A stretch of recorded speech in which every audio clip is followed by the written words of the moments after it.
12:20 mám telefonický rozhovor s ukrajinským prezidentom Volodymyrom Zelenským.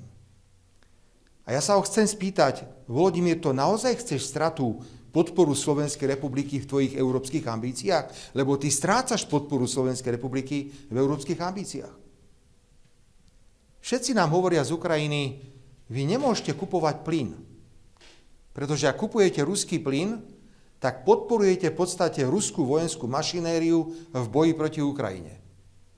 A ja na to odpovedám, no pozor, ale v roku 2025 výrazne stúpol vývoz skvapalneného plynu z Ruskej federácie do západných krajín Európskej únie.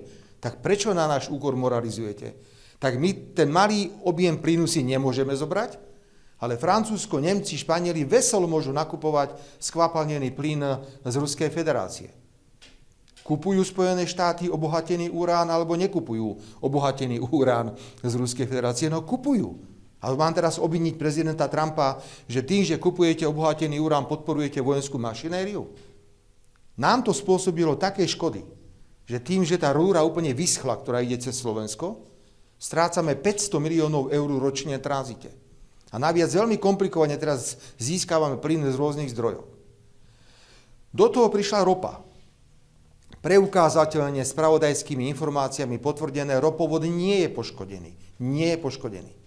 Napriek tomu ropa zastavená. Čo to znamená v praxi? Musíme hľadať ropu niekde inde. Momentálne sa naplňajú tankery v Líbii, v Norsku, vo Venezuele a neviem kde. Tie prídu do Jadranu, do chorvátskeho prístavu, no len s dvoma dôsledkami. Poprvé, drahšie,